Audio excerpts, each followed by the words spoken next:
Tes tes 1 2 3. Kedengaran suara saya? Terdengar, Pak. Dengar, Pak. Dengar, Pak. Oke. Baik, kita mulai ya. Selamat pagi semuanya. Assalamualaikum warahmatullahi wabarakatuh. Pagi, Pak. Assalamualaikum warahmatullahi wabarakatuh. Oke, pada hari ini kita akan membahas tentang initial value problem ya, permasalahan syarat permasalahan nilai awal ya. Oke, jadi saya kira Anda sudah melihat materinya di mana Edpuzzle, dan juga sudah mengerjakan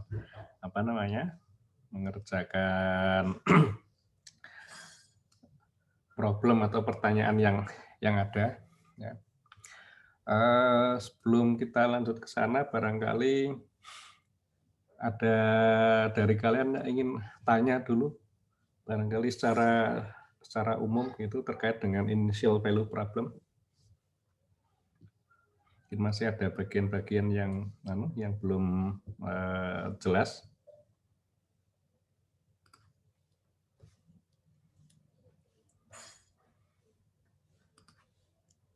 Atau sudah jelas semua?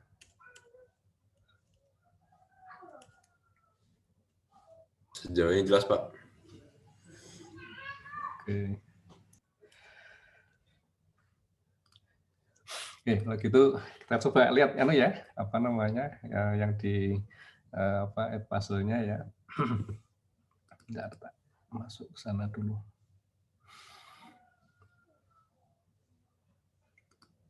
Jadi intinya kita akan menyelesaikan permasalahan syarat awal ini dengan beberapa metode ya.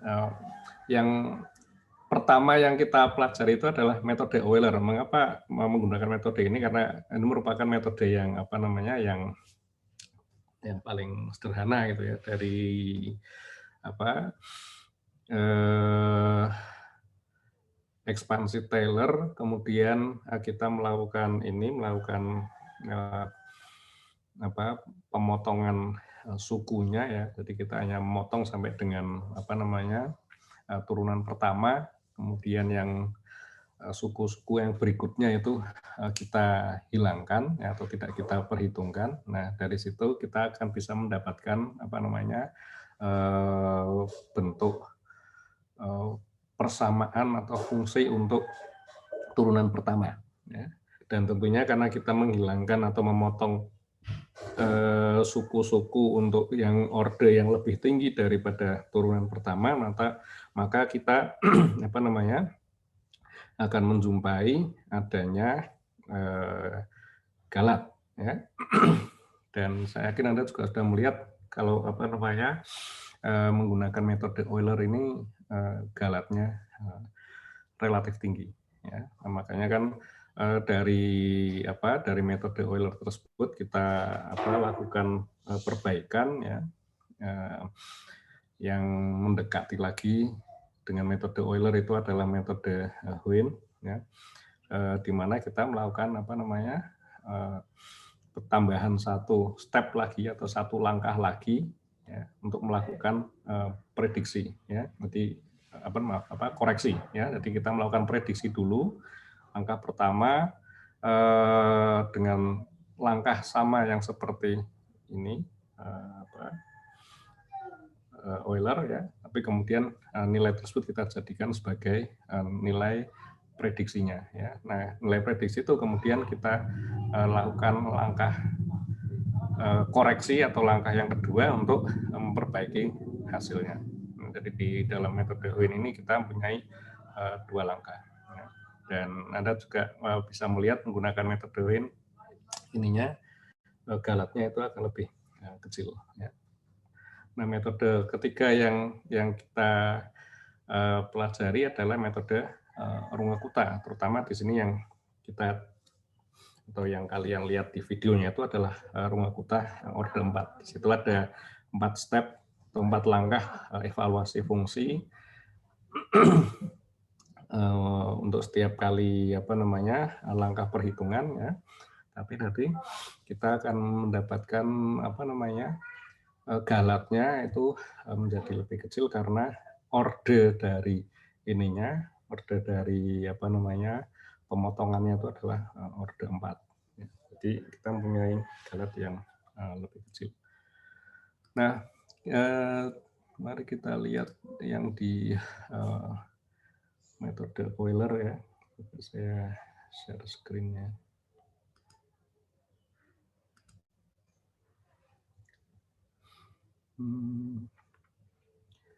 Sudah muncul belum ya layarnya? Sudah Pak, sudah kelihatan.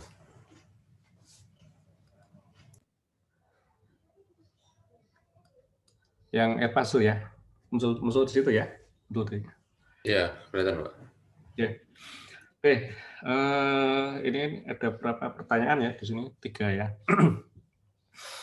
Yang pertama ini kan yang benar dan salah. Ya. Apakah initial value problem atau IVP ini hanya berhubungan dengan fungsi yang gayut dengan waktu saja, misalnya ft? Jawabannya adalah tidak ya. Meskipun ini ada beberapa yang masih masih keliru juga ya. Jadi pengertian dari initial di sini bukan berarti hanya menyangkut dengan waktu ya. Tapi kita juga bisa mengkaitkannya dengan ruang ya, misalnya X ya. Jadi dimensi ruang yang biasanya 3 dimensi ya, atau bukan biasanya memang 3 dimensi. Kalau kita bisa mempersepsikan ruang dengan indera kita ini kan hanya 3 dimensi ya. Kalau kita nyatakan dengan koordinat kartesian kan menjadi x, y, z ya. Jadi kita hanya mengambil 1 dimensi saja, misalnya f fungsi x gitu ya. Nah, ini kemudian kita mengetahui satu nilai tertentu pada saat x awal ya, misalnya x sama dengan 0, kita mengetahui nilai fx0 sama dengan berapa ya. Jadi itu kita sebut sebagai initial value problem juga ya. Jadi tidak masalah apakah di sini fungsinya ini gayut waktu atau tidak ya. Yang penting kita hanya berhubungan dengan satu dimensi, kemudian yang kita ketahui hanya pada titik awalnya saja ya. Nanti akan berbeda kalau kita berbicara di ini ya, yang boundary value problem ya, yang di pembahasan berikutnya. Itu kita tidak hanya mengetahui di bagian awal, tapi kita juga mengetahui di bagian ujung yang satunya lagi yang di bagian akhir ya. Jadi awal dan akhir ini diketahui. Nah, ini yang kemudian kita sebut sebagai boundary value problem. Nah, boundary value problem nanti biasanya akan banyak berhubungan dengan ruang. Nah, jarang atau mungkin tidak ya, tidak ada fungsi yang gayut waktu yang terkait dengan boundary value problem. Karena apa ya? Karena kita tidak tahu masa depan gitu kan. Kita hanya tahu sekarang itu ya, sekarang atau masa lampau. Tapi kita tidak tahu masa depan seperti apa. Jadi kita tidak mungkin menetapkan syarat batas di masa depan itu kan nggak mungkin. Ya. Soalnya nanti kalau misalnya persamaan diferensial, nah ini nanti bisa gabungan ya, gabungan antara boundary dengan initial value problem ya. Jadi yang X-nya domain ruang itu nanti boundary, tapi yang T-nya nanti waktu, initial value problem ya. Jadi gabungan antara IVP dengan BVP itu memungkinkan kalau kita nanti berbicara tentang persamaan diferensial parsial ya. Oke. Kemudian yang pertanyaan kedua ini ya, apa yang terjadi jika jarak antar titik dibuat semakin kecil? Di sini tentu kita akan tahu karena basis dari initial value problem ini, kalau Anda ingat ininya misalnya dari dari Euler aja ya. Dari Euler kan kita mempunyai persamaannya kan YI plus 1 sama dengan YI plus H kalikan FI. Dan orde dari error atau orde galatnya itu adalah orde 1 ya, OH ya, galat globalnya. Jadi kalau ininya kita perkecil ya, jarak antar titik ini kita perkecil, jadi H itu semakin kecil, ya, maka apa namanya ininya galatnya itu juga akan makin kecil juga. Ya, seperti itu.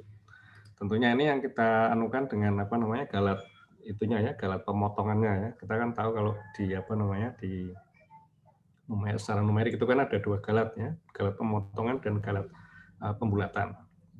Galat pembulatan kalau kita membulatkan misalnya dari angka apa namanya bilangan real itu float ya, yang ukurannya misalnya desimalnya panjang sekali itu kita potong sampai berapa angka di belakang koma ya. Itu kita mendapatkan galat apa namanya pembulatan. Nah, biasanya kalau kita mungkin memperkecil ininya jarak antar titik ya, efeknya itu akan memperbesar galat pembulatan ya. Kalau galat pemotongannya itu akan semakin kecil karena tadi kan galat pemotongan itu sebanding dengan nilai itunya kan apa ordernya ya. Jadi untuk Euler kan OH ya. Nah, kalau ininya galat pembulatannya itu semakin membesar karena apa? Karena semakin kecil jarak ininya, jarak antar titiknya, ya, maka semakin banyak pula langkah yang kita perlu apa namanya kita perlu lakukan ya untuk mencapai titik akhirnya. Ya. Jadi kalau misalnya tadinya H-nya itu adalah 0,5, jarak titiknya antara 0 sampai dengan 1 kan berarti kita hanya melakukan 2 kali perhitungan. Ya.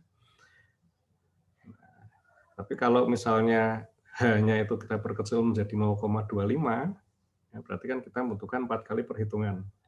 Nah, di setiap langkah perhitungan kita akan menjumpai adanya galat pembulatan. Sehingga galat pembulatannya semakin besar karena langkahnya akan semakin banyak. Nah, akan tetapi karena kita menggunakan komputer dan komputer itu kita menggunakan apa namanya presisi angka presisinya yang tinggi ya, terutama kalau kita sudah menggunakan ini ya komputer 64 bit ini kan apa namanya menggunakan double precision sehingga perhitungan ininya perhitungan yang kita lakukan dengan jarak antar titik yang semakin kecil ini nilai apa namanya galat dari pembulatan itu tidak signifikan. Ya. Jadi yang ini yang signifikan di sini adalah galat dari pemotongannya. Sehingga kita milih yang ini, ya, galatnya akan semakin kecil. Oke. Yang ketiga, apa yang dimaksud dengan indeks I? Ya, ini saya yakin sudah cukup jelas ya. Indeks I berarti kan kita mengambil apa namanya segmentasi ke KI ya, karena apa namanya ininya kita apa namanya kita bagi menjadi ada berapa titik gitu ya. N segmen, titiknya menjadi ada N plus 1 segmen. Ya. Jadi Anda ingat ini ya. Sebentar.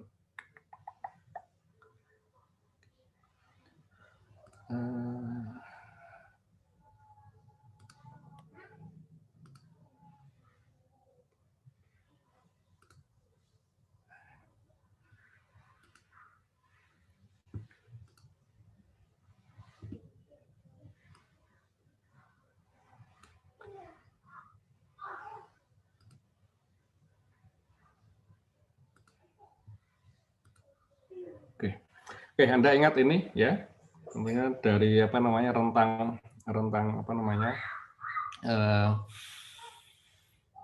katakanlah ini titik awalnya ya X1, kemudian titik akhirnya di sini kita nyatakan dengan X7 ya. Berarti di sini kita punya apa namanya 6 segmen ya. Kemudian titik ke ininya indeks KI-nya ini berarti menyatakan apa namanya titik segmentasinya ya. Pada titik yang keberapa kita akan melakukan perhitungan. Oke.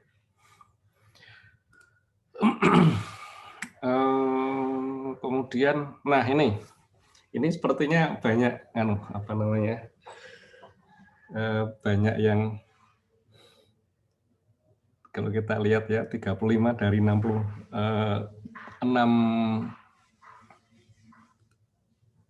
saya kembali lagi ke sini. Nah, pertanyaannya keempat di sini 35 dari 66 yang menjawab ini Mas yang benar ya, berarti hampir sekitar ya separuh ya. Nah, pertanyaannya di sini pada titik KI ya, parameter mana yang sudah diketahui nilainya. Nah, tentunya kita bisa ingat lagi ya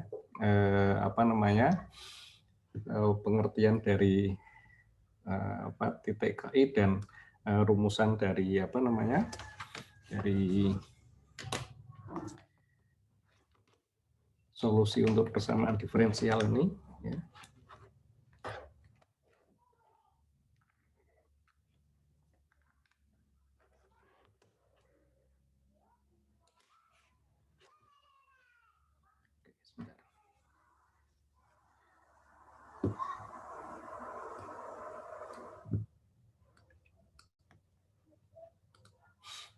Ini kok jadinya stop sharing terus tuh.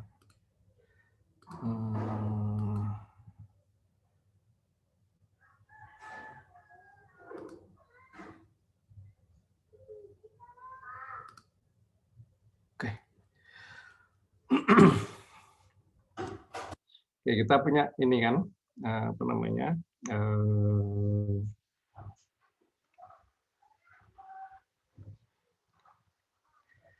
kalau ini fungsinya ya. Oke, ini fungsi fx ya tentunya ya. Kemudian ini variabel bebasnya ini yang x-nya. Jadi kita punya x1, x2 ya, katakanlah ini dan seterusnya ini kita anggap sebagai xi ya. Ini variabel terikatnya y ya. Jadi di sini kita punya y1, y2, di sini kita punya yi gitu ya. Dan tentunya ini nilainya akan sama dengan fxi ya. Oke.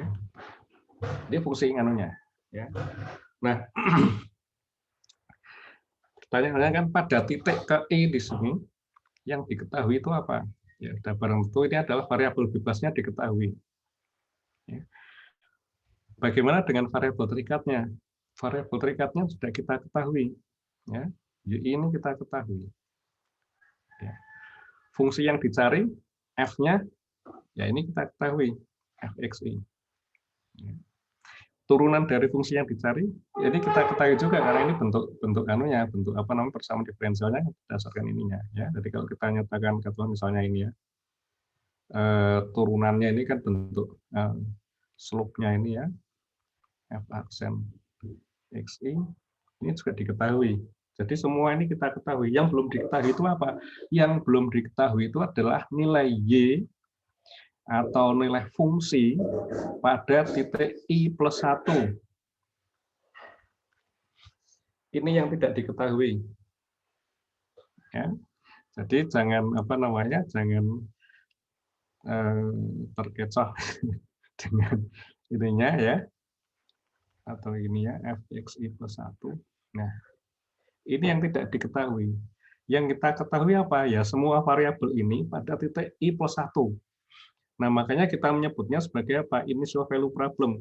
Kita mengetahui di sini, ya, misalnya dari start awalnya ini, gitu, ini kan kita mengetahui kan, x1-nya dia diketahui, nilai y1-nya diketahui, ya, gitu.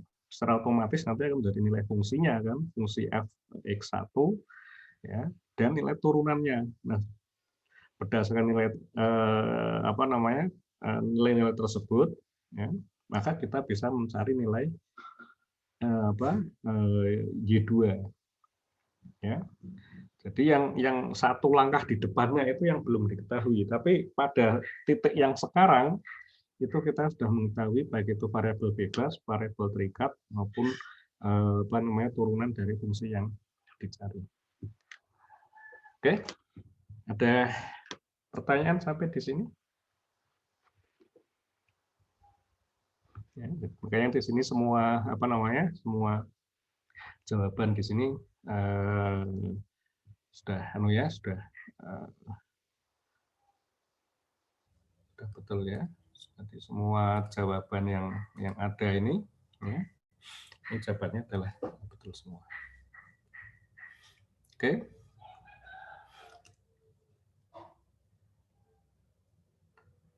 Yang di demo apa yang di sini? Oke. Oke, untuk yang berikutnya yang demo ini pertanyaan pertama Sirus ini banyak yang betul ya, sudah nggak masalah ya. Nah, intinya kita akan menghasilkan variabel A yang berupa matriks ukurannya 5,2 ya, 5 baris 2 kolom yang setiap elemennya itu adalah bernilai 0. Ya. Kalau misalnya saya menginginkan semua ininya sama isinya adalah 1, bagaimana? Ada yang tahu nggak caranya? Once, Pak. Pakai once. Honest, Pak, honest. ya pakai honest, pakai once ya.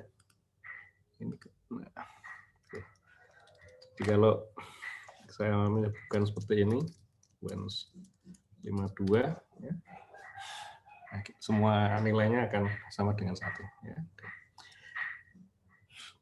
Kalau matriks identitas, ada yang tahu nggak?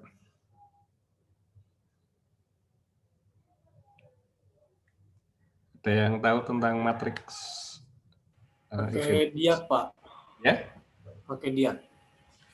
Pakai diag. Misalnya gimana? Diag 5 kali 5 mungkin. Diag 5.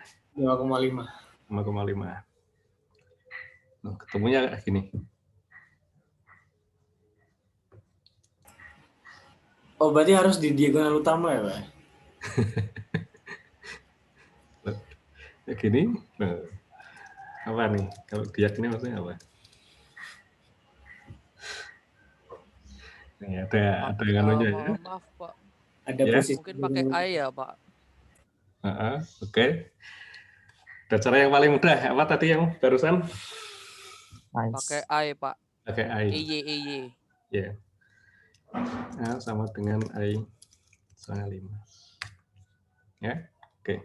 Jadi ini menjadi matriks identitas ya, matriks I itu kan. Jadi semua ininya, semua elemen diagonalnya ini sama dengan 1. Ya. Oke. Kita lanjut. Pertanyaan yang berikutnya ini tentang fungsi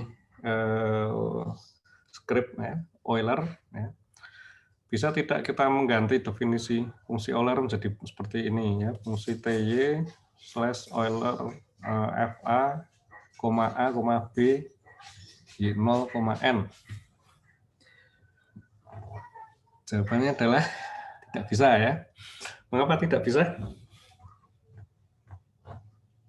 Harus pakai pointer, Pak, di FA-nya. Kurang koma, Pak. Ya, ada 2 kesalahan ya di sini. Yang pertama itu adalah kurang koma ya, antara B dengan Y. Ya. Yang berikutnya adalah yang di FA ini seperti yang dikatakan teman Anda tadi ya, harus menggunakan pointer untuk menyatakan FA ini merupakan suatu fungsi. Ya, jadi kita nyatakan dengan apa? Dengan add ya. Add FA. Nah, kalau seperti ini dianggap sebagai variabel biasa. Ya. Oke, ini sudah cukup jelas ya untuk yang pertanyaan ini ya. Oke, berikutnya ini kalau kita manggil fungsi Euler seperti ini, boleh atau tidak? Ya boleh ya, tentu saja. Kenapa? Karena ini langsung kita memasukkan nilai-nilai dari argumennya. Nah, jadi sama saja dengan apa namanya, nilai A ini sama dengan 0, B sama dengan 1, Y0 sama dengan 1, dan N sama dengan 5. Ya, jadi langsung kita masukkan angkanya juga bisa. Nah, cuma apa namanya, agar program kita ini lebih fleksibel ya, maka kita kita nyatakan dengan ini ya, dengan apa namanya, variabel-variabel seperti ini sebagai argumennya. Oke. Kemudian berikutnya ini terkait dengan penyusunan grafik ya. Ini Anda sudah pernah nyoba belum menggunakan subplot? Nah, ya kemarin nyoba Pak. Ya, oke, jadi ini kita menyusun menyusun apa namanya, katakanlah satu frame ya, satu frame gambar besar itu ya, atau plot itu, kemudian di dalam frame tersebut ada beberapa plot yang kecil-kecil gitu ya, yang kita sebut sebagai subplot. Nah, di sini kita apa namanya, mengatur posisinya ya. Jadi kalau misalnya ini kita nyatakan dengan apa namanya, 2 kolom 3 baris ya, berarti bentuk ininya adalah subplot 3-2 ya, 3-nya ini menyatakan barisnya, 2-nya menyatakan kolomnya. Nah, kemudian pada posisi mana plot tersebut akan dipasang itu apa namanya, diurutkan dari ujung yang paling kiri atas itu satu-satu ya. Jadi kalau kita lihat di ininya, di apa namanya, help-nya di sini ya, help-nya di Octave ini juga cukup jelas sebenarnya ya. Jadi misalnya di sini ada plotnya ukurannya 2,3 ya, berarti kan kita punya subplot dalam kurung 2,3 koma. Nah, koma yang terakhir itu menyatakan posisinya, dan posisinya dihitung dari ujung apa namanya, kanan atas ya. Jadi diurutkan 1, 2, 3, 4, 5, 6. Nah, kalau yang di dalam soal itu karena kita menyusunnya 3 kali 2 ya, berarti susunnya seperti apa? Ini menjadi kolomnya ini hanya ada 2, tapi barisnya ada 3, gitu kan. Berarti urutannya menjadi 1, 2, 3, 4, 5, 6. Ya, yang di apa namanya, di baris ke ini, baris ketiga isinya adalah nomor 5 dan 6. Nah, karena kita menginginkan yang di apa namanya, bawah dan bagian kanan, berarti yang di sebelah sini, berarti ini indeksnya adalah indeks nomor 6. Sehingga kita apa namanya, menuliskannya dengan ini ya, subplot 3, 2, 6. Oke. Seperti itu. Oke, ada pertanyaan sampai di sini untuk yang nomor 6?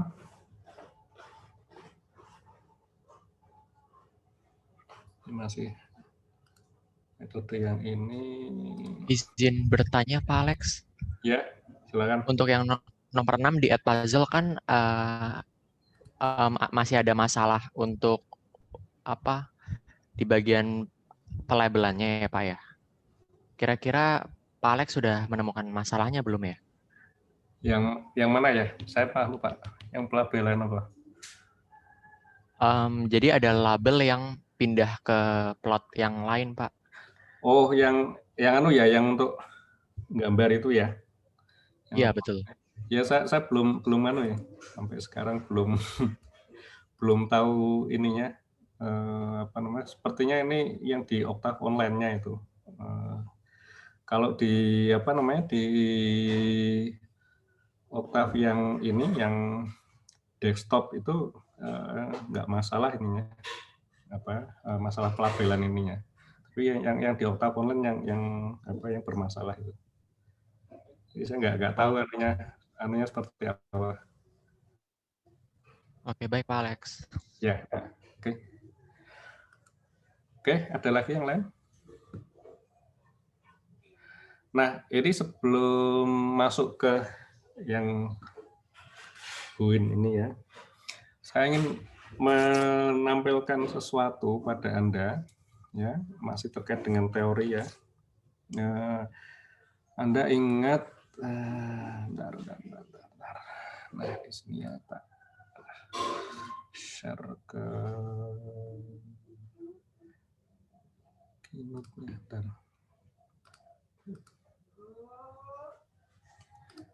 Share ke ini.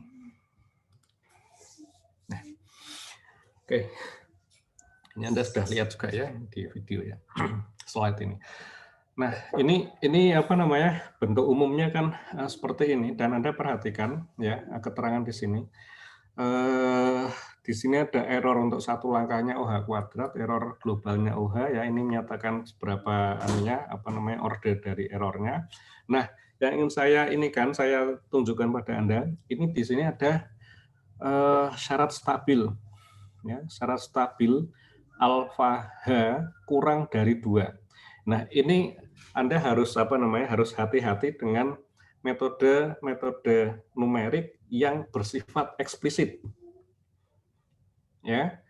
Nanti Anda akan mungkin kalau sudah belajar lagi yang lain, metode lain, nanti kan ada metode eksplisit, ada metode implisit, nanti ada metode semi implisit gitu ya. Nah, metode eksplisit itu menyatakan bahwa untuk menghitung satu titik di depannya, misalnya ini indeks I plus 1, itu hanya dihitung dari titik-titik sebelumnya, titik atau titik-titik ya. Ini kita kan metode Euler ini kan metode single point ya, jadi kita hanya menggunakan satu titik. Tapi ada yang metode menggunakan lebih dari satu titik. Jadi untuk menghitung indeks ke I plus 1, nilai di I plus 1, ini diperoleh dari nilai sebelumnya yang sudah diketahui. Ya, jadi itu adalah inti dari metode eksplisit secara umum. Kalau metode implisit, ya, ini agak menarik karena apa? Karena nanti untuk mencari nilai pada titik I plus 1 itu juga memerlukan informasi dari dirinya sendiri, I plus 1, makanya disebut sebagai implisit. Ya. Nah, efeknya apa? Efeknya kalau metode eksplisit ini lebih mudah dihitung. Ya. Karena kan kita sudah tahu nilai-nilai sebelumnya. Ya. Kalau metode implisit, kita tidak bisa menghitung secara langsung. Karena apa? Karena kita harus mencari nilai dirinya sendiri itu kan. Nah kalau yang seperti itu, apa yang dilakukan? Biasanya dilakukan iterasi, proses iterasi. Oke. Nah, tapi di samping dari masalah tadi secara langsung ataupun secara iterasi untuk melakukan perhitungannya, ada lagi yang terkait dengan masalah stabilitas. Ya. Untuk metode eksplisit itu seringkali dijumpai ada syarat stabilitas. Artinya kita tidak bisa memilih nilai H atau nilai interval ini sembarangan. Ya. Untuk metode Euler ini syarat stabilnya adalah alfa H harus kurang daripada 2. Maksudnya bagaimana? Ya ini H kita tahu ya intervalnya. Alfa itu apa? Alfa itu adalah koefisien dari persamaan diferensialnya. Jadi kalau misalnya kita punya persamaan diferensial yang non homogen, ya, ini kita bisa lihat bentuk homogennya. Ini kan seperti ini. Ya. Y aksen plus alfa Y sama dengan 0. Jadi ini kita ubah menjadi bentuk semacam ini. Nah, nilai alfa ini adalah nilai koefisien yang ada pada suku di bagian Y di sini. Nah, nilai alfa di sini ini harus lebih kecil daripada 2 per H.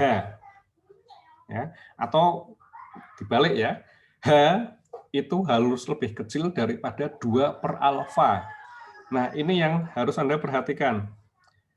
Mengapa kalau tidak kita perhatikan nilai H-nya di sini dengan nilai alfanya, maka kita akan bisa menjumpai kondisi yang tidak stabil. Contohnya seperti apa? Ini contoh anunya ya. Nah, ini. Anggap kita punya persamaan diferensial yang paling sederhana, Y aksen plus Y sama dengan 0. Ini bentuk persamaan diferensial homogen. Ya. Kemudian syarat awalnya Y0 sama dengan 1. Ini solusinya apa? Solusinya tentunya gampang. Ini kan Y sama dengan eksponen minus T. Ya. Oke. Jadi ini eksponensial negatif. Dengan nilai awal ketika T sama dengan 0, Y sama dengan 1. Ini ya. Pas ya. Semakin besar T, maka nilainya makin mengecil, eksponensial, akan mendekati 0. Ya, di titik asintotnya kan sama dengan 0. Ya, ketika T infinite, Anda mendapatkan Y sama dengan 0. Tapi nilai ini tidak pernah negatif. Gitu kan? Jadi rentangnya antara 1 sampai dengan 0 berkurang secara eksponensial. Nah, sekarang kita lihat, kalau ini kita selesaikan menggunakan metode Euler, ya, Anda mengambil delta T-nya misalnya sama dengan 3. Atau H ya. Kalau di tempat kita tadi kan menggunakan H ya. H sama dengan 3. Apa yang terjadi? Kalau H sama dengan 3, ini adalah titik awal, ya, I sama dengan 1. Titik berikutnya, I sama dengan 2 di mana? Ketika T sama dengan 3 kan? Di sini. Ya, kita selesaikan menggunakan metode Euler, hasilnya nanti akan nilainya di sini. Minus 2. Ya, nah, gitu. Berikutnya nanti ketika T sama dengan 6 ya, ini kan delta T-nya 3 ya, nanti di sini. Hasilnya gimana? Ke sana, naik positif. Dan Anda perhatikan di sini, ini minus 2, ini 2, ya, 6 di sini ya, kira-kira ya. Berarti titiknya di sini lebih daripada 2. Artinya apa? Artinya kita akan menjumpai kondisi yang osilasi, minus positif, dan semakin lama semakin membesar. Ya, tidak tidak konvergen. Ya, seperti itu. Kita bisa lihat misalnya di sini, sebentar.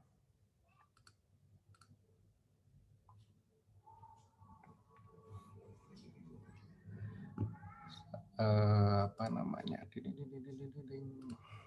Saya kembalikan ke Octave Online. Nah, ini ya, ini kalau kita selesaikan menggunakan Octave Online ya, persamaannya sama seperti yang digambar tadi ya. Ini katakanlah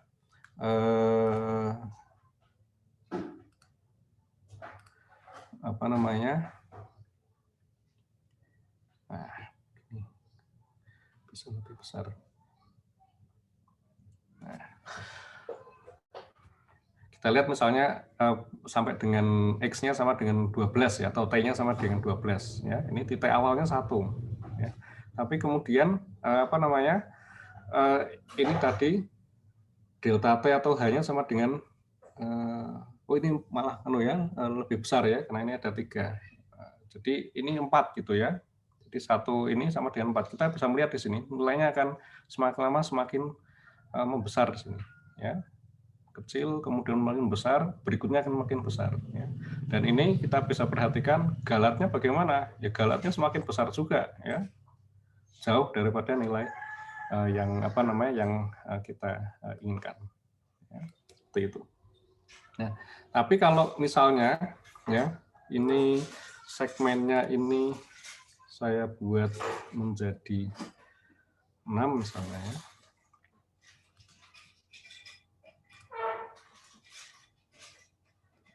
Nah, ketika segmennya ini sama dengan 6, apa yang terjadi? Kita melihat ada osilasi di sini. Ya. Tapi hasilnya apa? 1, min 1, 1, min 1, 1, min 1, kayak gitu terus. Ya. Osilasi tapi tidak pernah selesai. Ya. Naik turun, nilainya sama terus kayak gitu. Ya. Ini ketika H sama dengan berapa? 2.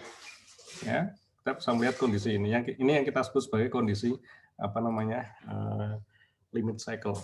Ya. Nah, kalau sekarang misalnya ini saya bikin misalnya menjadi berapa? 9 ya. Nah, ini ketika apa namanya, delta T-nya ini 1,5 ya, kita punya 9 gini ya. Kita lihat di sini ya. Ini apa namanya, masih osilasi ya, tapi ini apa namanya, semakin lama semakin mengecil ya. Jadi ini akan konvergen. Oke. Tapi masih tidak realistis di bagian awal sih. Ya, karena kita menjumpai nilai yang negatif. Ya, padahal kan ini tidak mungkin negatif. Gitu ya. Nah, kalau misalnya ini kita perkecil lagi, ya 12, apa yang terjadi? Ini kan berarti 1 ya, anunya, hanya ya. Nah, ini ternyata dari sini ya 1 langsung menjadi 0, setelah itu 0 terus, ya, kayak gitu. Oke. Nah, jadi kita harus buat apa ini? Kita buat apa namanya, lebih kecil lagi ya daripada 1 nilainya ya. Jadi ini misalnya 18 ya.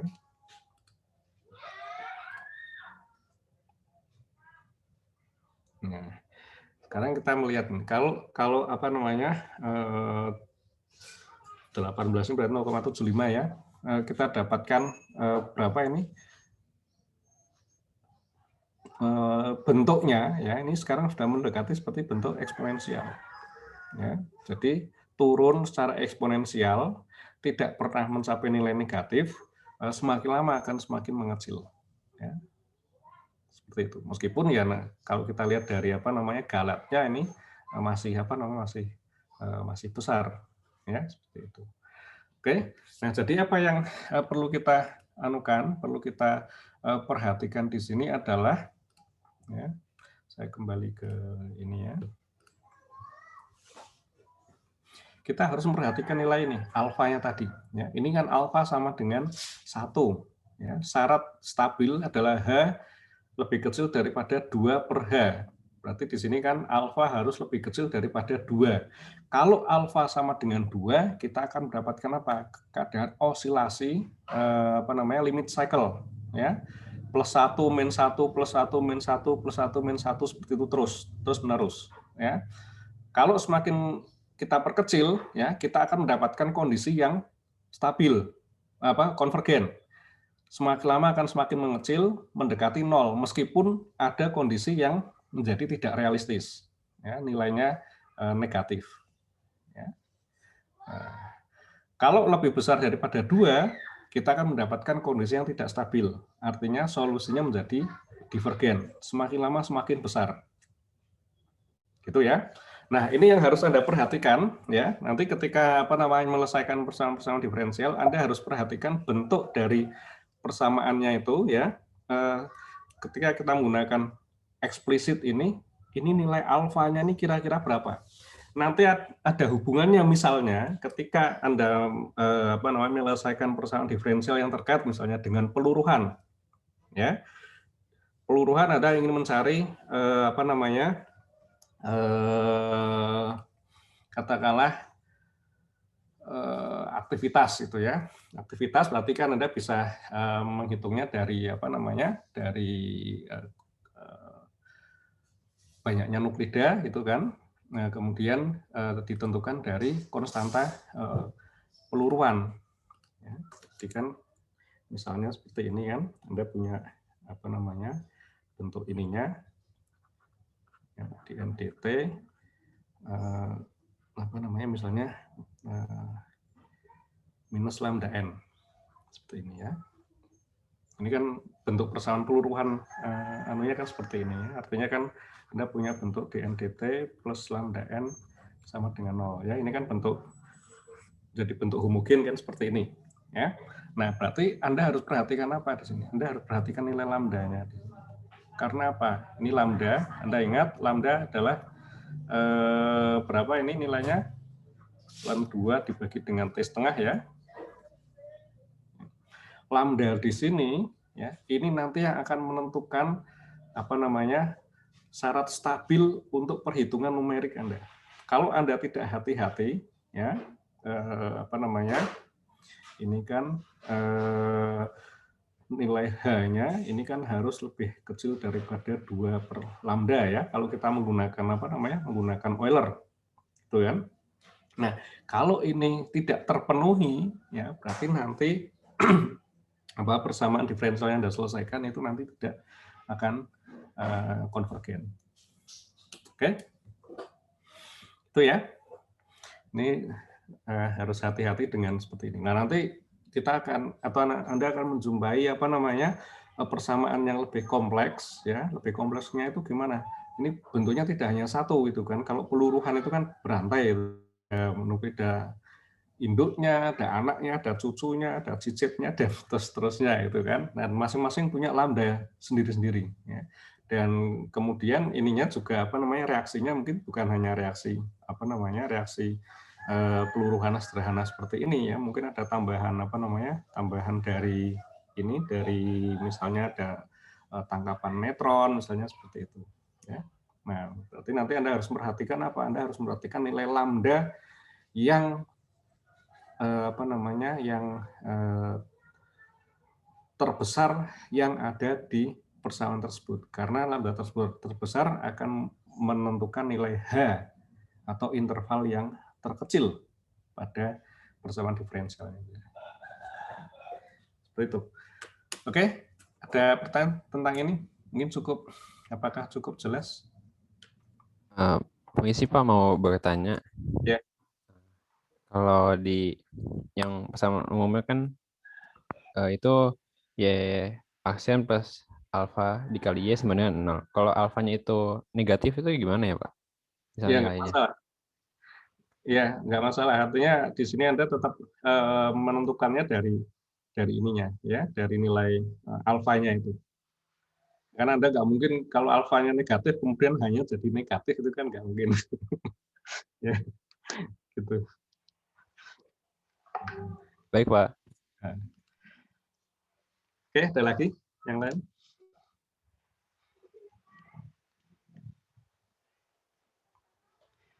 Baik. Sekarang jam berapa ini? Oke, kita kembali ke head puzzle. Oke, untuk yang yang apa namanya metode Wien ada atau tidak? Ada pertanyaan atau tidak? Sebenarnya mirip ya. Kalau yang metode Wien ini kita menambahkan apa namanya satuan lagi ya, satu apa namanya? Ini enggak muncul ya. Ini soalnya ada berapa sih yang ini?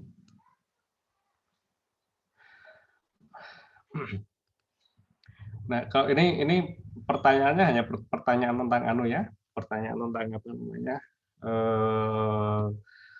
Bagaimana cara menuliskan perintahnya ya di Euler apa di fungsi ini ya, fungsi Wien-nya ya. Nah, ini pernah saya katakan kepada Anda ya bahwa apa namanya? Kita bisa melakukan apa namanya vektorisasi terhadap variabel yang kita gunakan ya. Nah, di sini ya kalau kita lihat ini, nah ya, perintah ERRL ini saya sudah langsung menggunakan vektorisasi. Ya. Di pertemuan 2 minggu lalu ya atau apa yang saya katakan lebih baik kita apa namanya menghindari menggunakan apa namanya perintah for ya atau while gitu, tapi kita lebih menghendaki menggunakan vektorisasi karena prosesnya menjadi lebih cepat ya. Jadi ini mengapa kita gunakan vektorisasi di sini, karena kita menggunakan ini tanda apa namanya perintah titik slash ini untuk membagi ya. Jadi ini proses apa namanya proses yang dilakukan per elemen ya, berarti kan ini YA min Y dibagi dengan YA, tapi ini prosesnya dilakukan per elemen.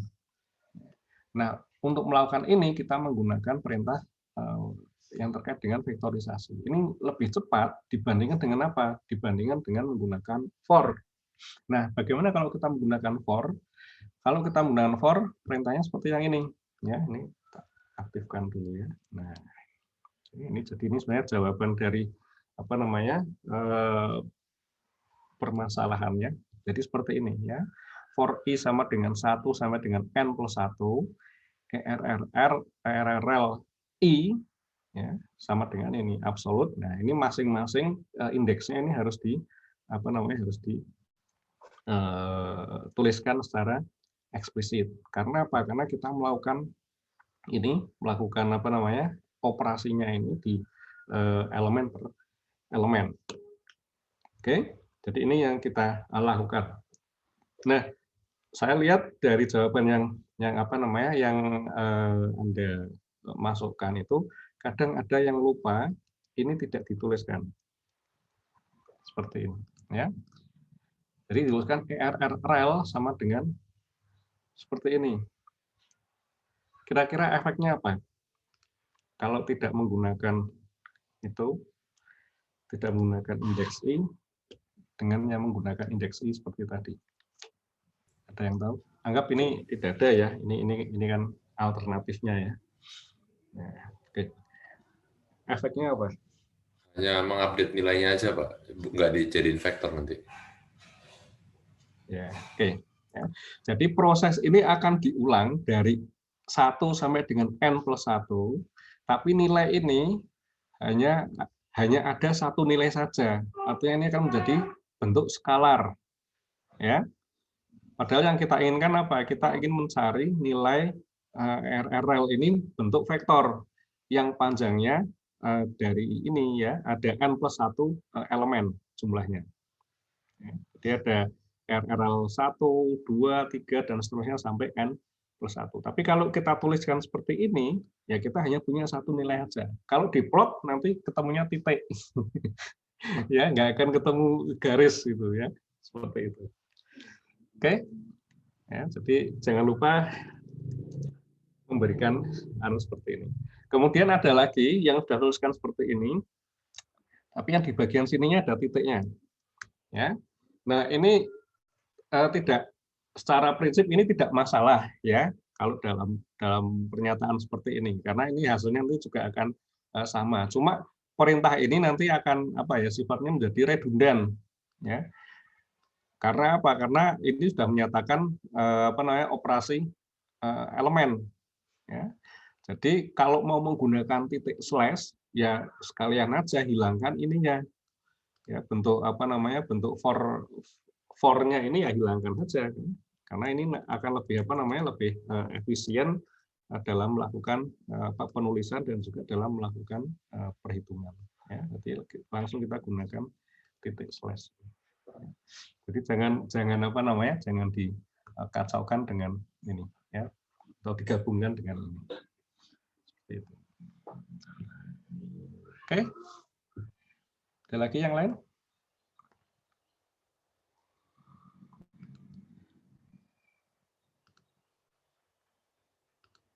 Kok gitu. Alex, saya ada pertanyaan Pak Alex. Di mana di chatnya ya? Tadi mengenai yang error relatif itu Pak, kan awalnya itu error relatif itu kan nggak didefinisikan sebagai matriks atau ya pokoknya nggak sebagai matriks kan Pak. Tapi setelah didefinisikan sama dengan absolut I itu bisa langsung jadi matriks gitu ya Pak? Ya betul. Ya jadi kalau yang ini kan maksud Anda ya? Iya Pak. Ya jadi kita tidak mendefinisikan ini ya, tidak mendefinisikan. Terus di sini apa namanya kita lakukan perintah seperti ini, maka ini juga akan dianukan apa namanya akan dibentuk menjadi matriks atau vektor. Ya, karena ini nilai ini adalah langsung apa namanya merupakan hasil dari ini dari perhitungan semacam ini. Ya, perhitungan apa per elemen yang akan menghasilkan vektor. Ya. Nah, cuma mungkin kalau yang seperti ini, ya kalau kita tidak menggunakan ini, artinya kita menggunakan apa namanya ini, ya ini akan lebih baik, ya saya katakan lebih baik ya. Ini akan lebih baik kalau kita mendefinisikan terlebih dahulu anunya apa namanya vektornya atau matriksnya. Ya, karena secara memori ini kan sudah di set ya, panjangnya berapa atau ukuran matriksnya itu berapa, nah baru kemudian diisikan di sini. Oke. Nah, kalau tidak dituliskan seperti ini bagaimana?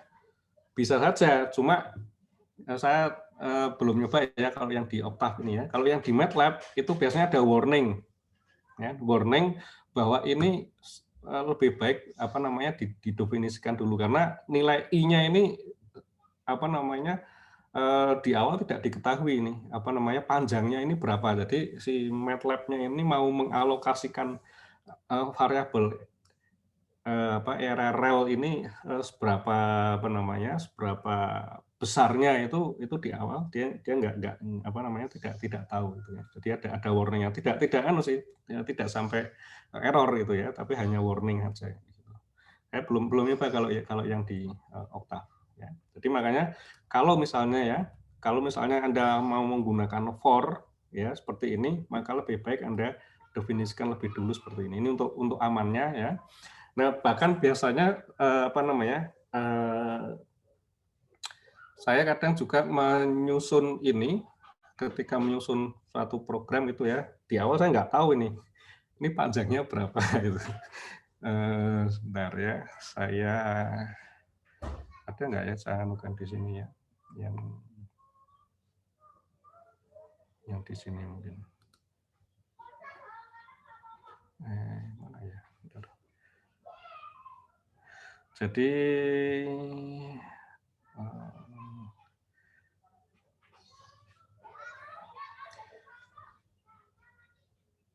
atau mungkin sudah hilang. Oke, lupa nama filenya. Jadi gini, apa namanya?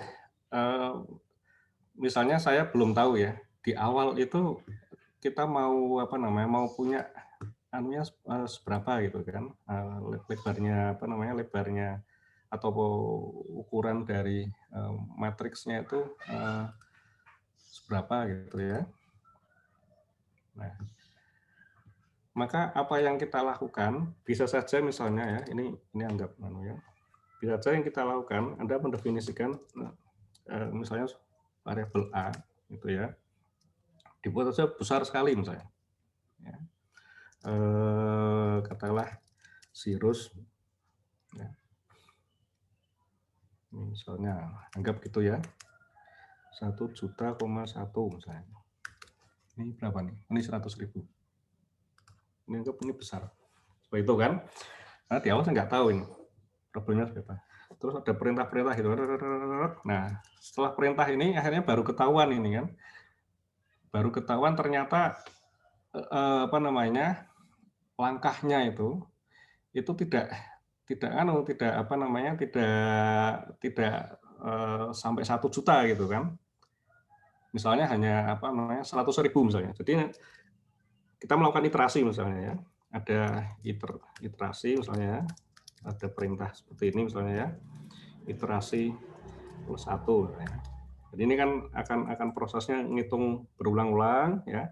Nah, dan akhirnya ketemu iterasi itu hanya katakanlah nilai terakhirnya adalah misalnya 100.000 gitu ya. Jadi iterasi ini punya nilai tertentu gitu ya. Nah, terus apa yang dilakukan? Kita bisa memotong ininya ya. Jadi misalnya A iterasi plus 1 ya. Yang ada nilainya itu kan hanya A1 ya ini kan ada nilainya jelas ya ada nilainya berapa dan yang terakhir itu kan A iterasi ya. Ini ada nilainya nah yang lainnya apa yang lainnya misalnya mulai dari iterasi plus 1 ini kan kalau di sini kan nilainya 0 kan karena di awal saya sudah mendefinisikan cirrus ya. Ini nilainya 0 tapi saya tidak butuh ini gitu kan ini apa namanya menu-menuin memori aja gitu ya memori komputernya ya udah ini kita potong aja seperti ini ya. Jadi mulai dari iterasi plus 1 sampai dengan apa namanya nah gini ya mulai dari iterasi +1 sampai dengan akhir, ya, N itu kan A yang posisi terakhir, itu kita potong, kita hilangkan. Ya, jadi kalau Anda lihat ukuran ininya, ukuran dari dari matriks atau vektor A, ya ini panjangnya harus berapa? Panjangnya sama sampai dengan iterasi. Ya, seperti itu. Oke, ini salah satu cara ya bagi kita nanti untuk untuk menghemat menghemat memori dan juga untuk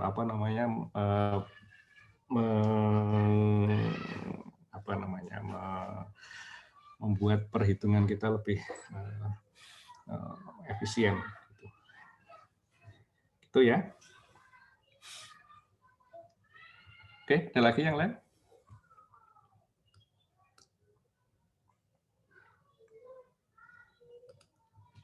Oke.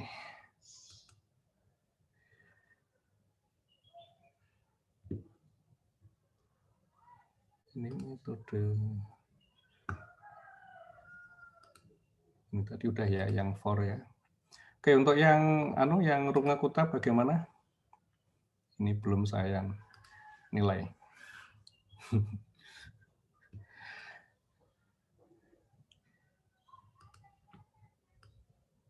Ada pertanyaan tentang metode Rungakuta?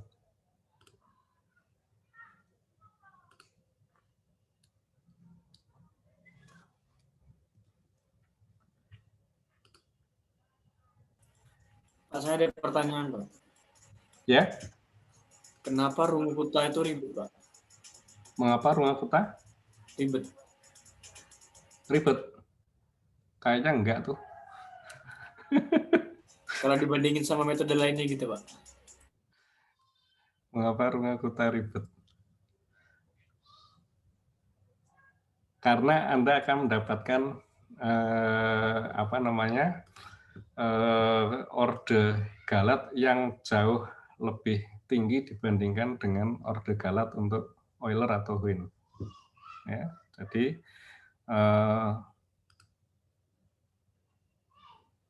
play dulu.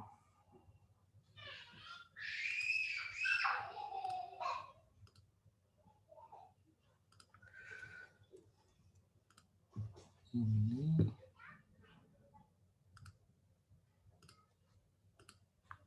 ya. Oke. Mengapa kita perlu melakukan ini? Perlu melakukan melakukan banyak langkah di sini? Karena kita ingin meningkatkan akurasi dari perhitungan. Ya, kalau Anda perhatikan K1 ini kan hanya ini bentuknya menjadi mirip seperti yang Euler kan? Ini H, F, X, I, Y, I. Ya. Tapi ini perlu kita apakan? Ini perlu kita perlu kita koreksi gitu. Kalau hanya berdasarkan ini saja, maka galatnya semakin besar atau masih besar. Sehingga kita perlu melakukan koreksi. Ya. Nah, bagaimana cara koreksinya? Dilakukan beberapa langkah koreksinya. Makanya di sini kan Anda bisa melihatnya dari K1 ini nanti akan didapatkan sana ya. Ini kalau diteruskan sampai X plus 1 nanti kan hasilnya di sini gitu ya. Kira-kira gitu kan. Ini kalau slope-nya ini ya, diteruskan nanti akan dapatnya di sana. Ya, hasilnya ini mungkin jauh dari nilai eksak atau nilai sebenarnya. Nah, makanya ini dilakukan koreksi. Koreksinya apa? Dilakukan perhitungan untuk K2. K2 dihitung di bagian tengahnya di sini ya. Ini didapatkan dapatkan slope-nya arah sana ya. Dari sini dihitung kan dengan slope ke sana. Kalau slope-nya ini diteruskan sampai I plus 1 nanti ketemunya di sini. Ini lebih dekat ya, daripada yang aktualnya. Ini dikoreksi lagi gitu kan. Artinya di titik ini dikoreksi ya, ini kalau K2 tapi tidak dihitung sampai sana, dihitung di bagian tengah ini. Apa yang kita dapatkan? Kita dapatkan K3. Ya, K3 gradiennya akan ke sana gitu kan. Ini ke sana. Nah, jadi kalau ini diteruskan ke sini, kita akan dapatkan titiknya yang ini. Nah, ini kira-kira ini agak melenceng gitu kan. nilainya yang kira masih di sekitar sini bagian tengah ya, yang ini masih lebih tinggi, yang ini menjadi lebih rendah. Ya. Jadi ini juga apa namanya, ini diperhitungkan nilai K4-nya ya, slope-nya yang ke sana ya. Tapi ini semua nilai K1, K2, K3 dan K4 ini kemudian diperhitungkan. Nah, memang sekarang langkahnya menjadi lebih banyak ya. Di sini ada 4 langkah perhitungan K. Ya. Kalau Hin kan 2 ya, prediktor dan korektor. Ya. Tapi kita lihat kalau yang Hin itu apa namanya? Ini orde galatnya adalah OH kuadrat. Ya, jadi masih apa namanya? Masih lebih bagus ya dibandingkan dengan Euler. Karena Euler ini orde galatnya adalah OH. Jadi kalau misalnya katakanlah hanya ini setengah ya berarti kan di sini apa namanya? Ya, ini 0,5 atau misalnya hanya 0,1 gitu ya, 1/10 gitu ya. Kalau di sini orde galatnya di Hin apa? H kuadrat. Berarti ordenya adalah 1/100. Gitu kan. Ini dengan menggunakan 2 langkah. Nah, di apa namanya? Di ini di Runge-Kutta di sini apa yang kita dapatkan? Ya, kita menggunakan 4 langkah, kita dapatkan H pangkat 4 ya. Berarti 0,1 di pangkat pangkat 4 ya, kita dapatkan 10 pangkat minus 4. Jadi secara akurasi Runge-Kutta di sini akan menjadi lebih akurat dibandingkan dengan 2 metode yang sebelumnya. Memang langkahnya menjadi lebih banyak dibandingkan dengan Euler atau dengan itu. Ya. Nah, yang perlu dianukan lagi di sini adalah syarat stabilnya. Ya, syarat stabilnya ini menjadi 2,785.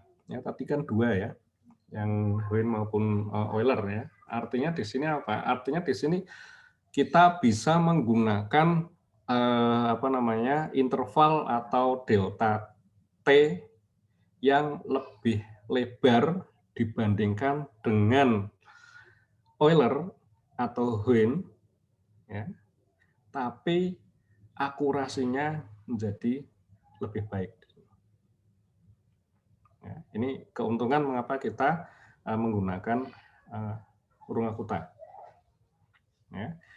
Nah, efeknya ini bagaimana? Ya, tentunya kalau apa namanya, kalau kita menggunakan katakanlah fix poin ya, titiknya itu tetap ya, misalnya kita mau menghitung antara X sama dengan 0 ya, sampai dengan X sama dengan 1 ya. Nah, kita menggunakan lebar H sama dengan 0,1 ya, sama ini, sama semua. Artinya kan kita melakukan 10 kali perhitungan ya. X sama dengan 0,1, X sama dengan 0,2 dan seterusnya sampai dengan X sama dengan 1. Oke. Nah, kalau kita menggunakan ketiga metode tersebut ya dengan lebar X yang sama, maka Runge-Kutta ini jelas akan makan waktu yang lebih lama dibandingkan dengan dua metode yang tadi ya. Tapi ini kalau problemnya sederhana, kemudian jaraknya ini singkat ya, hanya 10 langkah itu, ini mungkin tidak terlalu terasa gitu, cepat sekali perhitungannya gitu ya. Tapi kalau misalnya langkahnya ini cukup banyak, nah ini baru terasa. Tapi hasilnya tentu akan berbeda ya. Ini kalau misalkan saya kembali ke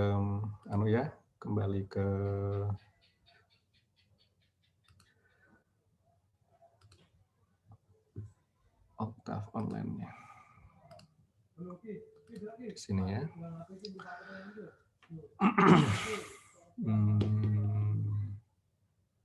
Nah, ini. Oke. Ini kita coba bandingkan ya, kasus yang sama menggunakan Euler, Hin maupun Runge-Kutta ya. Kita lihat waktunya ya. ini N sama dengan berapa? 5 ya, selisihnya seperti itu.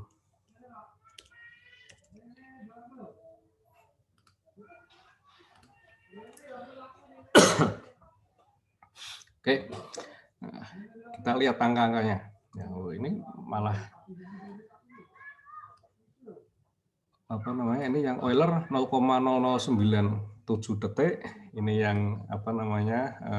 Win 0,0005, yang Runge-Kutta 0,000594. Nah, ini malah tidak tidak sesuai dengan prediksi kita, gitu kan?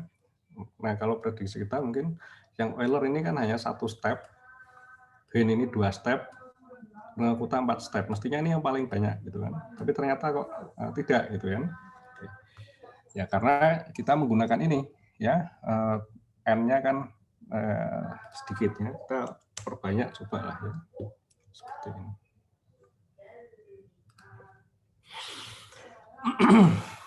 Oke, kita lihat. Oh, kalau diperbanyak malah Win yang apa namanya yang lebih besar gitu ya. Euler waktunya paling cepat. Ya, ini sesuai prediksi kita. Oke, sekarang kalau kita perbesar lagi gitu ya. Oke, sampai 500 lah.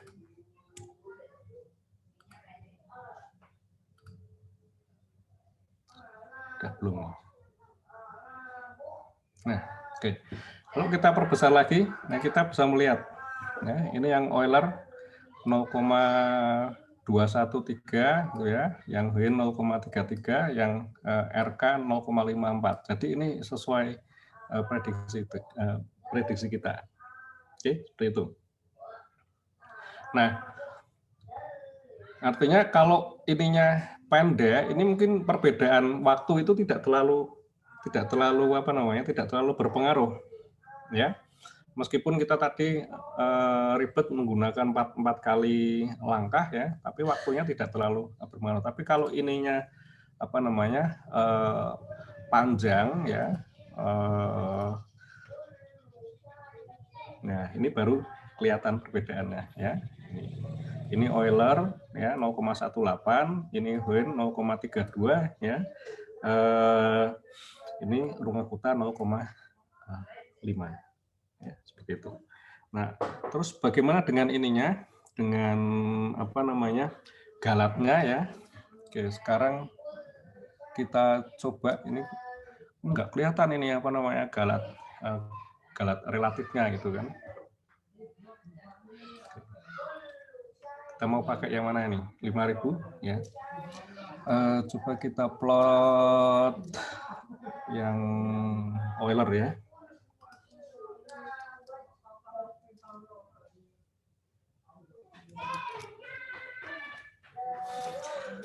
Kita plotkan X galat relatif.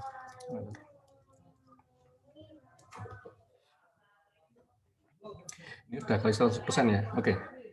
Ya, jadi yang Euler ya, kita dapatkan ini untuk sampai 5.000 langkah ya. Kita dapatkan 0,07 lah ya kira-kira ya. Ini yang nilai maksimalnya ya. Nah, bagaimana dengan metode Heun? Ya, kita lihat di sini 2 kali 10 pangkat minus 5. Ya. Di mana ini? Wah, enggak kelihatan di sini, diplotkan bersama. Kalau Runge-Kutta RK ya. Runge-Kutta gimana? 10 pangkat minus 12. Ini sama aja dengan 0. Ya. Nah, karena kita coba misalnya tadi dengan 50. Ya, 50 langkah ya.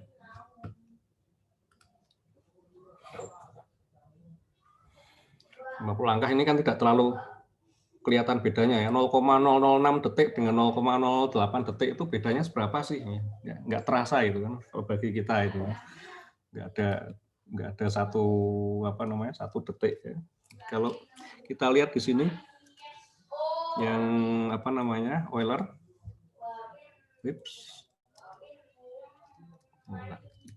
Dulu ya, biar nggak bingung nih. Ya.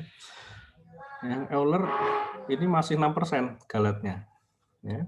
Tapi kalau kita lihat yang RK, Rungakuta, ya, sudah 10/5, -5. Ya. Jadi kita bisa melihat tadi. Ya. Kita menggunakan tambahan 4 langkah, ya. Ini dengan N yang 50, ya. Ini perbedaan waktunya tidak terlalu terasa. Ya, meskipun ini ya kira-kira berapanya ini sekitar 8/6 ya, 4/3 ya, 1,1/3 ya, 1/3 kali, nggak terlalu terasa ya. Tapi dari sisi ininya galatnya ini terasa sekali perbedaannya. Oke, seperti itu. Gitu ya. Tadi yang tanya siapa ya? Saya, Pak. Ya, sudah mengerti, Pak. Bagas. Sudah jelas ini? Sudah jelas. Ya, oke ya. Jadi kita nggak terlalu masalah gitu ya di sini ya. Ini kelihatannya ribet gitu ya. Tapi hasil yang kita peroleh ini sangat memuaskan. Ya. Oke, gitu ya. Nah, saya akan menambahkan ini ya materi ya. Terus setelah itu ini masih terkait dengan Rungakuta ya. Ini kan saya tidak memberikan contoh itu ya, contoh coding yang untuk Rungakuta ya, karena ini nanti akan jadi tugas bagi Anda ya untuk menyusun yang Rungakuta. Tapi sebelum ke sana, saya ingin memberikan tambahan materi karena ini nanti juga terkait dengan solusi persamaan diferensial nanti yang seringkali akan kita jumpai di bidang keteknik nukliran. Ya. Nah, itu kita sebut sebagai stiff ODE, ya. Persamaan diferensial ordiner yang stiff, yang kaku. Apa itu? Ya.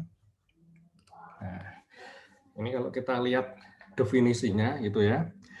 Suatu persamaan diferensial dikatakan stiff itu jika ukuran langkah yang diperlukan untuk mencapai stabilitas jauh lebih kecil dibandingkan dengan yang diperlukan untuk tingkat akurasi. Wah, ini membingungkan kalau definisinya seperti ini.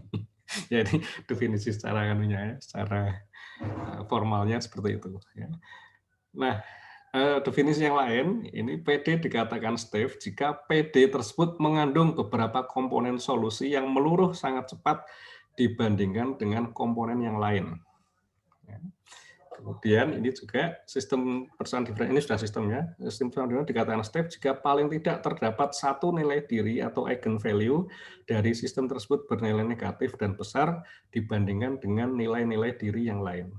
Nah, mungkin yang paling mudah atau paling gampang untuk ditangkap itu adalah yang bagian 2 ini ya. Jadi kita mempunyai suatu persamaan diferensial tapi ada komponen solusinya itu yang satu cepat meluruhnya, yang satu lambat ya. Jadi misalnya seperti apa? Misalnya ada persamaan diferensial seperti ini ya. Y aksen plus 1000 Y min T plus 2 min 1 sama dengan 0. Ya, ini syarat awalnya Y0 sama dengan 1. Ini kalau kita selesaikan, ya, ini secara analitis ini bisa ya. Kita selesaikan, kita dapatkan solusinya seperti ini. YT sama dengan min eksponen minus 1000T plus T plus 2. Ya. Kita bisa melihat di sini ada 2 faktor fungsi dari T. Yang satu eksponensial negatif, eksponen min 1000T, yang satu fungsi linear dari T. Jadi Anda bisa memperkirakan ya, T di sini nanti efeknya akan memberikan pengaruh naik secara linear positif ya, gradiennya positif. Yang di sini ini nilainya akan turun secara eksponensial negatif ya. Dan koefisiennya di sini besar. Jadi ini cepat habis. Ya. Ini kalau diplot sebagai fungsi waktu ya, kalau kita ngeplotnya seperti ini ya, T-nya 0, 1, 2, 3, ini kelihatannya seperti ini. Yang kelihatan adalah bentuk linearnya. Tapi kalau kita perhatikan di bagian awal, ini bentuknya seperti apa? Bentuknya seperti ini. Ya, jadi ini eksponensial, ya, yang bagian ini ya, eksponensial min 1000T, ini di bagian ini. Naik secara eksponensial, ya. Kemudian setelah itu, ya, ini habis. Ya, efeknya di mana? Kalau ini sudah habis, berarti kan efeknya di T+2. Ya. Oke. Tapi Anda perlu lihat di sini. Waktunya bagaimana? Waktunya di sini ordernya milisecond. Ya. Jadi ketika T sama dengan 0,05 atau 5 milisecond, ya, efek dari eksponensial ini sudah bisa dikatakan tidak ada. Efeknya adalah di T+2 sekarang. Ya. Kalau ini diplot, ya ini kayak garis lurus gitu kan. 2 plus T, 2 plus 0,005, ya, 2,006, 2, ini kan kalau diplot ini nyaris kayak lurus. Baru kalau waktunya ini diperbesar, ya, baru kita akan melihat bentuknya adalah naik secara secara linear. Nah, ini jadi masalah. Ini yang kita sebut sebagai problem persamaan diferensial yang stiff. Karena apa? Karena kita punya dua suku di sini, ya, yang skala waktunya itu menjadi berbeda. Kita bisa mendapatkan ini bentuk eksponensial ini kalau delta t-nya ini ordernya milisecond. Ya, ini baru ketemu. Tapi yang ini, yang T+2 ini baru akan kelihatan kalau ordernya mungkin order misalnya 0,1 second lah, misalnya seperti itu ya, atau 100 kali dari yang ini. Ini baru akan kelihatan. Oke. Nah, sekarang bagaimana kalau kita mau menyelesaikan ini, menyelesaikan persoalan diferensial seperti ini, menggunakan Runge-Kutta misalnya, atau menggunakan yang lain. Ya. Problemnya adalah bagaimana kita menentukan nilai H, atau menentukan delta T-nya. Ya. Kalau kita menggunakan delta T yang besar, fenomena yang ini, yang eksponensial ini tidak ketangkap. Ya, Anda akan mendapatkan langsung loncat ke sini, dan ini kemungkinan akan salah di sini. Misalnya Anda mengambil delta T 0,1 ya di sini, hasilnya nanti akan loncat di sini, gitu kan? Nah, gitu. Oke. Nah, tapi kalau kemudian kita mengambil delta T-nya itu kecil, misalnya Anda mengambil 1 milisecond, ya, berarti perhitungannya menjadi lama. Karena apa? Karena yang ini setelah 5 milisecond, ini efeknya, ini kan tidak tidak terlalu kelihatan dengan delta T sebesar 1 milisecond. Baik, kalau misalnya ini Anda hitung sampai T sama dengan 5, ya, berarti kan Anda harus melakukan 5.000 step, ya, 5.000 perhitungan kalau delta T-nya sebesar 1 milisecond. Ya, jadi ini terlalu banyak ngitungnya sampai sana, padahal ini cuma garis lurus saja gitu kan. Nah, bagaimana cara kita melakukan semacam ini? Ini ini dijumpai juga ya, misalnya ya, kalau Anda masih ingat ya, waktu kita membahas tentang kinetika reaktor ya, setahun yang lalu di kuliah fisika reaktor nuklir itu ya, salah satu contohnya itu, kita bicara tentang persamaan ini kan, persamaan persamaan reaktivitas ya, yang itu yang dNdt gitu kan, dNdt sama dengan rho min b per lambda itu kan, ini n ya, plus ini yang saya yang dua grup neutron itu ya, neutron plus prekursor itu kan. Ini ada dua persamaan seperti ini ya. Kalau Anda ingat dulu solusinya ya, n sebagai fungsi t, ini ada koefisien di depan, anggap aja A0, eksponensial gitu kan, omega 1t plus 1 aja ya sini ya. Ini yang 1 soalnya ya.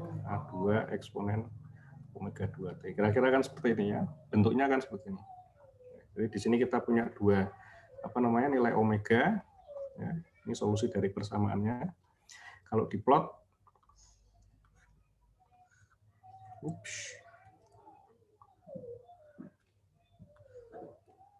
Anda punya dua garis seperti ini. Nah, ini titik potongnya ya. Ini omega 1, ini omega 2. Ya. Dulu kan kita dapatkan seperti itu ya. Kemudian periode reaktornya ini kan kadang kita dekati dengan 1/omega 1. Ya, dulu kan seperti itu. Nah, apa yang kita lihat di sini, kita punya dua omega. Omega yang satu, ya, ini nilainya positif, tapi kecil. Ya. Omega 2 nilainya negatif, tapi besar. Ya, ini kan ke sana ini positif, ya, ini nilai rho, ya, ini omega, ya. Ini positif tapi kecil, ini omega yang 2 ini besar. Nah, kalau diplot bagaimana? Kalau diplot, ya, kalau kita ingat lagi, ya, kalau orde waktunya ini besar, ini seperti seakan-akan seperti ini. Tapi yang bagian ini sebenarnya ada kenaikan secara mendadak, ya, seret baru kayak gini. Ya, ini skalanya tidak dianukan ya, tidak di sesuaikannya. Jadi di bagian awal di sini ini ada kenaikan eksponensial yang terkait dengan nilai omega 2 ini. Nah, ini kalau kita menggunakan delta T yang besar, ini tidak ketangkap. Karena apa? Karena ngitungnya langsung di sini. Seret gitu ya.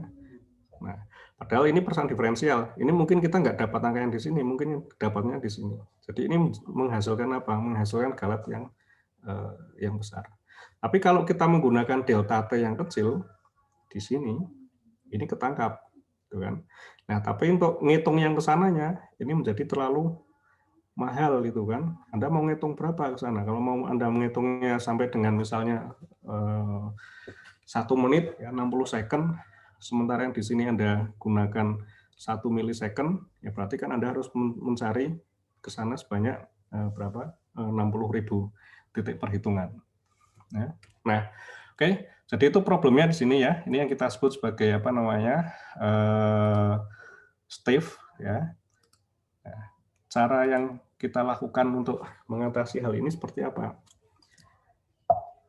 Kita melakukan adaptive time stepping, ya. Nah, kita perlu menggunakan metode Runge-Kutta khusus, ya. Ada dua metode Runge-Kutta yang kita gunakan. Yang pertama ini kita sebut sebagai Runge-Kutta-Fehlberg atau sering disingkat dengan RKF, ya. Anda bisa melihat bentuknya seperti ini, ya. Ini menjadi lebih ribet ya daripada yang RK4, RK orde 4 tadi. Di sini ada YI plus 1 dalam kurung 4. Ya, ini ada YI plus 1 dalam kurung 5. Karena apa? Ini akan digunakan untuk mencari galat, ya, untuk prediksi galatnya. Ya, jadi ada K1, K2 sampai dengan K6, ya, seperti ini. Kemudian ini perhitungan YI plus 1 4 dan YI plus 1 5. Kalau kita sudah mendapatkan ini, ya, maka yang dihitung itu sebenarnya yang ini, ya, yang dihitung sebagai solusinya itu adalah yang 4 ini. Ya. Yang YI 5 ini, YI plus 1 5, ini adalah untuk untuk prediksi galatnya. Nah, ini dihitung gimana prediksi galatnya seperti ini, menggunakan epsilon n, ya, sama dengan 1/H kali ini absolut dari selisih antara YI plus 1 5 dengan YI plus 1 4. Ya. Ini yang kita sebut sebagai Runge-Kutta-Fehlberg. Metode yang lain kita sebut sebagai Runge-Kutta-Keschar, ya, kadang disingkat RKCK. Ya. Ini juga mirip. Ya. Kita menghitung K1 sampai dengan K6. Kemudian di sini kita hitung juga YI plus 1 4 dan YI plus 1 5. Kemudian kita hitung prediksi galatnya. Ya. Nah, nanti yang digunakan adalah yang ini. Ya. Jadi sama, cuma kalau Anda perhatikan yang berbeda adalah koefisien angkanya di sini, ya, dan juga nilai K1, K2 yang digunakan di masing-masing. Nah, bagaimana cara implementasinya? Kita mendefinisikan dulu ini nilai toleransi maksimalnya, ya, kita batasnya berapa sih? Misalnya 10 pangkat minus 6. Ya, ini toleransi kita. Misalnya ya, atau 10 pangkat minus 5. Kemudian kita tentukan intervalnya atau time step-nya. Misalnya H1. Nah, kemudian dengan menggunakan H1, kita menghitung menggunakan metode RKF atau menggunakan RKCK. Kemudian kita tentukan perkiraan galatnya, epsilon N. Ya. Jadi dari sini kita tentukan H awalnya ini berapa, kemudian kita hitung, kemudian kita dapatkan epsilon N. Ya. Nah, kalau sudah kita dapatkan, maka sekarang kita akan memprediksi step berikutnya itu apakah masih sama atau perlu kita ubah. Ya, intinya begini, kalau misalnya ya, step yang kita gunakan itu tadi ternyata memberikan error yang besar, maka time step-nya itu perlu kita perkecil. Ya, gitu. Tapi kalau time step yang kita berikan itu, yang kita masukkan itu tadi, nilai H itu tadi, ternyata memberikan galat yang kecil, ya, maka stepnya bisa saja kita pertahankan, atau time step-nya itu kita perbesar. Kayak gitu. Ya. Jadi, anggap seperti, seperti yang di contoh ini tadi ya, yang di sini. Jadi misalnya saya menggunakan time step yang kecil, ya. Kemudian kita lihat ke sana, oh ini galatnya masih terlalu besar, berarti ini harus diperkecil. Ya. Jadi time step yang di langkah berikutnya ini lebih kecil daripada yang sebelumnya. Kemudian kita hitung lagi berikutnya. Oh ini ini sudah oke, berarti delta time step-nya mungkin masih kita terima dan seterusnya. Ya, jadi ini kita menggunakan time step yang kecil. Tapi begitu sampai masuk yang di sini, ya, yang katakanlah yang eksponensial di sini, kalau saya masih menggunakan time step-nya yang kecil, maka galatnya nanti terlalu kecil gitu kan? Karena apa? Karena perubahannya itu tidak terlalu besar. Atau kalau misalkan tadi yang contoh yang fungsinya tadi sudah menggunakan T+2 itu tadi dengan delta T 1 milisecond, ya ini nyaris tidak berubah gitu kan. Nah, artinya apa yang perlu dilakukan? Time step-nya diperbesar aja gitu kan. Kayak gini. Oh, ini masih masuk kok, masih bisa kok, galatnya masih kecil. Ya. Kalau seperti itu gimana? Ya perbesar lagi gitu kan. Nah, tapi kalau diperbesar ini galatnya menjadi kegedean, menjadi terlalu besar, berarti harus diperkecil. Ya, nanti ini yang diterima, misalnya seperti itu. Ya. Nah, nanti langkah berikutnya bagaimana? Langkah berikutnya ya, kita evaluasi lagi dengan delta T sebesar ini, galatnya masih terlalu besar enggak? Kalau masih terlalu besar, berarti ya ini harus diperkecil delta T-nya. Kalau galatnya masih terlalu kecil gitu di bawah batas toleransinya, ya justru ini mungkin bisa diperbesar, ya diperlebar delta T-nya. Ya mungkin delta T berikutnya menjadi lebar seperti ini. Nah, jadi itu yang kita sebut dengan metode adaptive time stepping. Ya. Intinya kita akan mengubah apa? Kita ingin mengubah nilai H interval perhitungan pada saat step berikutnya. Nah, logikanya bagaimana? Logikanya seperti ini. Tadi kita sudah menghitung nilai epsilon n-nya, ya, galatnya, kemudian dibandingkan dengan batas toleransinya. Ya.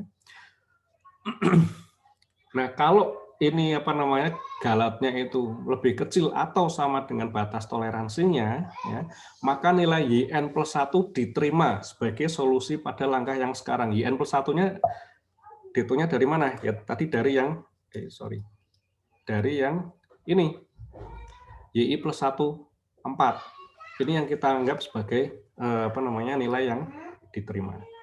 Ya. Nah, kemudian kita perlu mengevaluasi apa? Kita perlu mengevaluasi time step berikutnya. Nah, evaluasinya seperti ini. Kalau rasio antara En per toleransi ini lebih besar daripada N per S pangkat minus 5, maka ini kan HI plus 1 ini sama dengan S dikalikan HI dikalikan dengan absolut. Nah, ini ya, batas toleran maksimum dibagi dengan galat pangkat 0,2. Jika nilai ini rasio galat terhadap nilai toleransinya lebih kecil atau sama dengan N per S pangkat minus 5, berarti ini terlalu kecil kan batasnya ini. Maka HI plus 1 itu kita tetapkan N dikalikan HI. Ya. S ini apa? S ini istilahnya ini kita sebut sebagai safety value gitu ya. Nilainya sedikit di bawah 1, biasanya ordernya antara 0,8 sampai 0,95. Nilai N ini juga kita ordernya di antara 2 sampai dengan 5 ya, dinyatakan seperti itu. Jadi kalau misalnya kita mengambil S-nya ini 0,9, N-nya sama dengan 4, kalau galatnya itu terlalu kecil atau kecil sekali ya, maka bisa saja HI plus 1-nya ini adalah N kali HI. Misalnya N-nya tadi 4 ya. Berarti kita buat loncat delta T-nya atau nilai H-nya itu menjadi 4 kali dari nilai yang sekarang. Kita perbesar gitu. Ya. Nah, atau kalau ini tidak ya ini nanti angkanya di sini ya. Nanti sekitar mungkin 1, berapa gitu ya. Di bawah 2 biasanya. Kayaknya angka di sini akan di bawah 2 ya. 1,3, 1,5 ya. Jadi dibuat semakin besar. Nah, tapi ini kalau galatnya di bawah dari batas toleransinya. Kalau galatnya itu di atas batas toleransinya, berarti kita harus mengulangi langkah yang sekarang. Ya, kita ulangi lagi. Kita tidak boleh bergerak menuju ke step berikutnya. Kita harus mengulangi pada langkah yang sekarang. Ya. Nah, nilai H yang sekarang ini indeks I, ini harus kita koreksi. Nah, besarnya apa? Besarnya adalah S. Ini tadi ya, S-nya ini. S dikalikan dengan HI, ya, yang tadi, dikali dengan absolut dari batas toleransi maksimal per galat, pangkat 0,25. Jadi ini mirip dengan yang ini ya, mirip dengan yang atas ini, cuma ini indeksnya beda. Ya. Yang di bawah ini indeksnya adalah I. Karena kita akan melakukan mengulangi perhitungan yang sekarang. Karena yang sekarang terlalu gede galatnya. Ya, jadi anggapnya kalau misalnya tadi kita masih yang punya kurva yang eksponensial itu ya, tapi ternyata kita mengambil H-nya itu terlalu lebar. Ya, sehingga tadi yang eksponensialnya itu nggak ketangkep gitu kan. Galatnya akhirnya menjadi terlalu besar. Maka yang perlu kita lakukan apa? Kita melakukan perhitungan ulang, nilai H itu kita perkecil. Ya. Nah, nilai ini ya, S dikalikan dengan tolmax per epsilon pangkat 0,25, ya, ini nanti hasilnya akan lebih kecil daripada 1, sehingga nilai HI ini pasti akan mengecil. Itu ya. Anda bisa lihat ini S-nya kan di bawah 1, tolmax per N-nya ini juga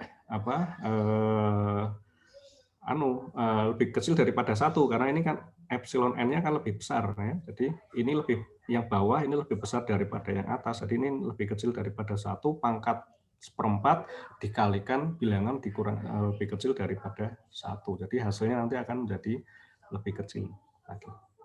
Ya, seperti itu. Ya, jadi ini yang kita lakukan kalau kita menjumpai persamaan yang stiff. Ya. Nah, efeknya apa? Efeknya kita akan menghemat waktu, ya, karena kita tidak punya fix time step. Ya. Jadi kalau misalnya tadi kita harus menghitung sampai misalnya 5.000 langkah, ya ini mungkin paling cuma hanya berapa langkah atau berapa ratus langkah atau hanya berapa puluh langkah saja ini sudah kita hitung, hasilnya sudah cukup akurat. Daerah yang banyak perubahannya itu nanti delta T-nya kecil, tapi daerah yang perubahannya itu tidak terlalu banyak, delta T-nya akan besar, ya. Nah, seperti itu. Oke, ada pertanyaan sampai di sini?